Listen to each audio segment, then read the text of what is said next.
Just because a sequel is different from its disliked predecessor doesn't automatically make it a success. This is why the three-part Lightning Saga has sparked some of the most diverse and controversial comments of any Final Fantasy installment to date. Having Lightning Returns as a conclusive third chapter is more necessary for the narrative, it being teased at the end of Final Fantasy XIII-2 than for the few fans left at this point. Elaboration on the concept of time is a focal point for this trilogy.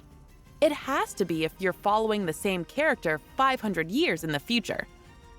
The following interpretation is as captivating as it sounds. You have 13 days to save the world, and the clock starts ticking the moment you're assigned this mission. Far beyond your conventional generic plotline injected with fantastical elements, this game mechanic presents a challenge. If you're not able to succeed before time runs out, you have to start the game all over again, though fortunately without losing any hard-won character progression. The player must complete 5 main quests spanning across 5 different areas to access the final segment. The optional side quests in this installment are, more often than not, fetch quests. This has the sad outcome of relegating Lightning to an intern performing boorish errands, not to mention that it clashes with her said universe-shattering mission. There's no intrigue factor in interacting with NPCs, except that most of the side missions are needed in order to access the full extended ending. Dialogue opportunities won't help you discover anything memorable about Cocoon, nor will they assist you in building any particular gaming memories in the city of Luxurion. That said, at least the Wildlands offer a notable dungeon that makes simple but effective use of the concept of time. Some of the most difficult quests serve as a hint that this game is not designed to be completed within your first run, and will probably lead you to fail at least once. The developers themselves encourage players to proceed in easy mode for their initial playthroughs, yet another signal of the game's difficulty.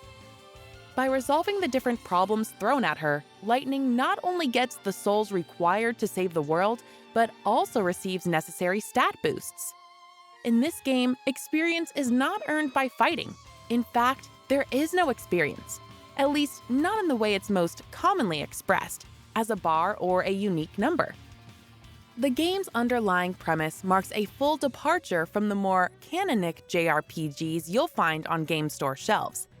That is, it motivates you to avoid time-wasting enemies while at the same time requiring you to fight battles, complete quests, and collect needed items and EP. NPCs won't be available 24 hours a day, so your time management skills will be put to the test. And the same goes for your patience, when the game has the audacity to spawn enemies right at your feet, making it impossible to avoid them. As for the 5 main quests, they can be tackled in any preferred order. But don't drag your feet too much, as chaos pervades the world day after day. Enemies get stronger, forcing you to tackle beefier bosses in the countdown's final days. Lightning Returns is a world-driven game in which players have to adapt and learn the rules. This is where and why the common critic is merciless. It's the sequel of a loveless Final Fantasy chapter, one in which players lack the patience and humility to improve. They have backgammon in front of them and yet are trying to apply Monopoly rules.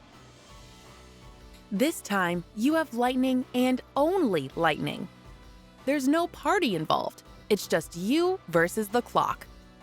The pink-haired heroine moves in real time, without any restriction from the limited field. Her moveset is mapped onto 4 buttons. Each ability you use consumes a portion of your ATB bar, which automatically recharges when you're not performing moves. Another mechanism, one subtly implemented to avoid abusive spamming, penalizes gamers for using moves 3 times or more in a row. When this happens, a different, longer finishing animation occurs, exposing Lightning to enemy assault. Guarding and moving will prove to be more strategic than attacking. The former has time-based effects, and when properly executed, it can be used to generate the stagger status, a necessary and all too familiar mechanic that exposes the opposition to additional damage. Moving lightning from place to place, on the other hand, feels more like dragging around an elephant, to the point where you'll unsuccessfully look to the trigger buttons to make her run. Don't take this too literally, but it looks like a fancier representation of a 2D game, with the weight of Bushido Blade and the trappings of Musashi Samurai Legends. While interrupting an opponent's animation was a thing in the first installment of 13, when it happens here, it feels more connected, more like the result of a real decision than the victim of one. When the ATB bar dries up, you can switch between another two schemata, aka Lightning's equipment sets. Every schema is set beforehand by the player. Configuration starts with selecting the right garb, which you can buy in shops, followed by a weapon, a shield, and some accessories. It is clear that a lot of effort has gone into designing Lightning's 70+ color-adjustable garb options, a surprising incentive to accumulate playtime. The schema system allows you to have 3 customizable classes to choose from in battle. You can opt, for example, to have constant access to a guard ability. Or you can keep elemental effects waiting in the wings, along with physical and magic-based capabilities, depending on your personal preference. Even if some garb sets are a natural match for certain jobs, the opportunity for experimentation is left wide open. Switching your sets with the lateral buttons is pretty fast and proves strategically similar to alternating between characters in Final Fantasy VII Remake. This is but one example of how the trilogy has been inspirational in its innovation and why it deserves more credit. Quitting battle is available as a command, but it gives you a time penalty you definitely want to avoid. In spite of the ever-present time crunch, players should have enough of a window to complete all necessary tasks, and even go for some extras, with a decent margin of error. Chronostasis is a key ability that enables you to freeze time and explore the world. The big issue with this kind of game design is that it asks you, and forces you, to be efficient in your time management, as well as in your transfers. This can be problematic for those used to exploring and immersing themselves with their typical timings and habits. One major flaw of Lightning Returns, in specific, is that it doesn't have what it takes to attract players, keep them interested and involved, and convince them to accept the proposed rules. Players have already gotten to know Lightning in the game's previous 2 chapters. Here, they find not only a heroine different from the world's rebellious gods, divine entities, and machines, but one who plays amongst a whole cast consumed by all the same old conflicts and controversies. And this, even after 500 years and 60 hours of playtime with the other Final Fantasy XIII chapters. In the end, it really doesn't leave the game with much to say. The writing fails from the beginning, with Lightning's credibility annihilated during her introduction in the arc. God's favorite acolyte, she is blessed with a mission to save the world. But while this may sound great on paper, the opening narrative, served up on a platter and fed to you by Hope role-playing as Otacon, makes Lightning appear insubordinate. That is, more like someone inapt and there by chance than an actual savior, fully in control of the situation everybody's anticipating. Along the same lines, one character you meet has been tirelessly looking for some fragments for centuries without any positive outcome. But when it's time for Lightning to step in, guess what? She finds the first one just a few meters outside of the entrance to his house.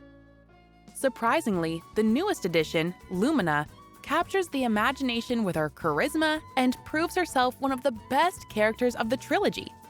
In fact, there are some lines of dialogue where she almost makes fun of Lightning's behavior and attitude towards her situation. Feels weird to think that her writers are the same as all the other characters. Regardless, she's a figure that develops a contradictory persona, and it comes off as just another narrative tool that can't escape the nonsense. Lightning Returns has been treated like yesterday's leftovers, an occasion to use all the scrap material from the previous games. Discovering the real source of chaos exposes the writer's desperate attempt to tie up the main unexplained loose ends, with the ironic effect of bashing on the reputations of both the game you're playing and Final Fantasy XIII too. Sure, it obviously could have been spelled out in the previous game, but some character probably just forgot or thought it was unnecessary in the grand scheme of things. After releasing 3 projects in 4 years, it's safe to say that all possible development deficiencies have been exacerbated by a foredoomed Crystal Tools engine. It's far from being the scapegoat for a derailed train, but there is no doubt that it didn't deliver on its promises. And there's also no doubt as to why its name may be forsaken in Square Enix offices. Once again, the models for Chocobo and Lightning, with her vast array of garbs, show what Square Enix developers are capable of. Even still, the discrepancy between the qualitative standard called for and the assets delivered is evident. It doesn't take much to see a user interface in battle that can be briefly described as shabby. If, for Final Fantasy VIII, the designers drew inspiration from European architecture like that of Paris, then for this game, as the logo suggests, the style of reference is Gothic. Even if you skip all the dialogue, the expression of a decadent world is probably captured in the architectural detail of Luxurion. At a minimum, Lightning Returns is the only game of the trilogy with acceptable out-of-the-box porting. If you lower your standards, its superficial packaging is exposed by moving the cursor around at the top. At a minimum, Lightning Returns is the only game of the trilogy with acceptable out-of-the-box porting. If you lower your standards, its superficial packaging is exposed by moving the cursor around at the top of the screen to access essential options. The biggest mistake you can make is to approach this game as a canonical Final Fantasy game. It's clear immediately that this is not the case if you study the game's logo. For one, its background is not the franchise's usual white. But beyond that, the concept art and logo differ from every main character thus far. Even the name itself gives you a prefix before the world's Final Fantasy. For being a low-budget or not exactly main Final Fantasy production, the game nevertheless has some serious cutscenes. Square Enix didn't spare any expense in the video department, giving closure to Lightning's adventures with an ending that goes on for almost 20 minutes. The attempt to create a female Cloud went out of bounds, and the voice chosen in the Western localization to articulate a cold and detached personality didn't work well for most, even if it is perfectly matched to the Japanese one with nothing lost or mistranslated. Fans that manage to endure until the end will appreciate the extravagant gameplay and the opportunity to better understand Lightning's true legacy. In the end, the worst part of being a heroine is having to cope with a world that will never recognize your deeds after all your sacrifices and attempts. But the best part is seeing your experimentation inherited in more acclaimed future Final Fantasies.